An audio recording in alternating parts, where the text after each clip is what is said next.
The EU is now Russia's largest oil importer because it has continued to buy Russian oil despite the ongoing conflict in Ukraine. Both professionals and detractors have disagreed over this, leading to discussion and controversy. Let's examine the problem in more detail and investigate how the EU is fueling its oil demand by taking use of a sanction loophole. Were you aware of this? It turns out that the EU is effectively circumventing its sanctions by indirectly purchasing oil from nations that are the primary purchasers of energy from Moscow. The 5 laundromat countries have been identified as the ones responsible for this illicit oil traffic, according to a recent analysis published by the Center for Research on Energy and Clean Air. China, India, Singapore, the United Arab Emirates, and Turkey are some of these nations. They increase their purchases of Russian crude oil, which they subsequently sell to Western partners under sanctions meant to reduce the Kremlin's income stream from the invasion of Ukraine. The research emphasizes that even though the EU is currently subsidizing Vladimir Putin's war chest, it is doing so legally by altering the import origin of Russian oil. This calls into question both the EU's commitment to opposing Russia's aggressiveness toward Ukraine and the efficacy of its sanctions program. The EU has to reevaluate its energy policies in light of the ongoing conflict in Ukraine and explore for alternate energy sources to lessen its reliance on Russian oil. Once more, what method are they using? Following Russia's annexation of Crimea in 2014 and the ongoing crisis in Ukraine, the EU has imposed economic sanctions on the country. The purpose of the sanctions was to exert pressure on Russia and discourage it from waging more war against Ukraine. But despite the sanctions, a recent analysis from a research tank showed that the EU continues to be Russia's top oil importer. The fact that the EU continues to be Russia's top importer of oil goods in spite of the imposition of stringent sanctions on Moscow raises grave doubts regarding the efficacy of those restrictions. It also emphasizes how vulnerable the EU is to political pressure from Moscow and how reliant on Russian oil. Russia's strategy of using laundromat nations to get around sanctions is not new. By serving as a go-between for Russia and the EU, these nations enable Moscow to supply oil to the latter without breaking any sanctions directly. The EU has found it extremely difficult to stop Russia from using this money to finance its aggression in Ukraine. Concern should be expressed about the EU's alleged indirect support of Putin's war chest through its import of Russian oil. It casts doubt on the EU's adherence to its ideals and goals in addition to undermining the sanctions' efficacy. In order to lessen its reliance on Russian oil, the EU needs to oppose Russia's aggression against Ukraine with greater vigor and look for alternate energy sources. The main reason for the EU's dependence on Russian oil is the country's close proximity to it, which has made it an easy supply of energy for the EU. Russia is an important participant in the global energy market as it is one of the biggest oil producers in the world. Still, the question of the EU's reliance on Russian oil is not new. It has been debated for many years. As the EU attempted to lessen its support for Russia's aggression towards Ukraine, the crisis in Ukraine and the sanctions that followed on the country made the matter more urgent. The EU still imports Russian oil in spite of the sanctions, mostly because laundromat nations employ to ship Russian crude to the EU. Due to the price cap loophole, Russian oil is now more appealing to the EU because it is sold at a discount.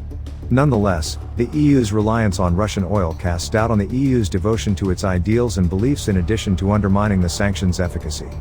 The EU has been a strong supporter of democracy, human rights, and the rule of law. Therefore, its endorsement of Russia's action against Ukraine runs counter to these declared ideals.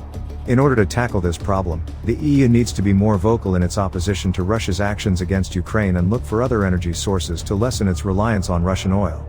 This can entail making investments in clean energy or looking into alternate oil suppliers that are not sanctioned.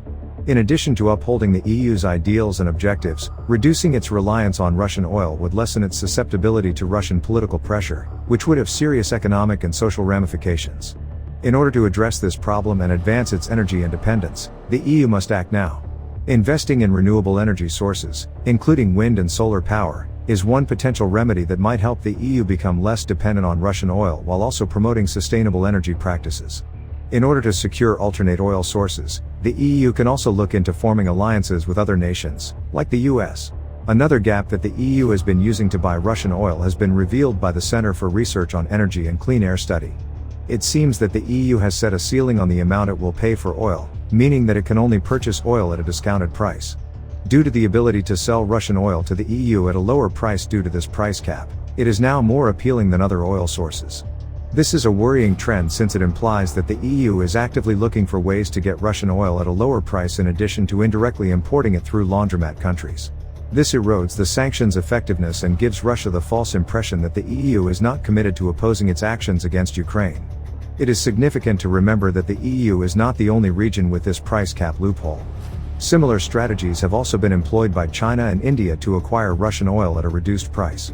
However, considering that the EU is a major economic force in the world and has publicly denounced Russia's activities in Ukraine, its use of this loophole is especially worrisome.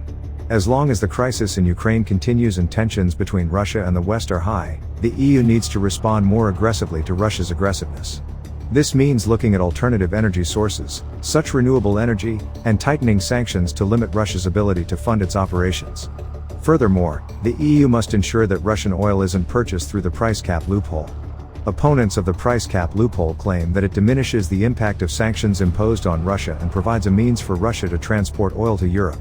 Russia can continue to be a major energy provider to Europe in spite of the sanctions, since Russian oil is being sold to the EU at a reduced price.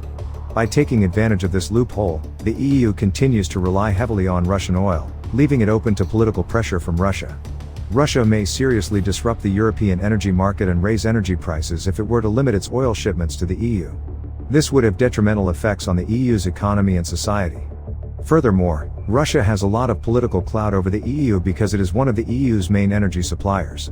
This was seen in the 2014 gas crisis between Russia and Ukraine, when Russia cut off Ukraine's gas supplies, leading to shortages of gas in a number of EU nations.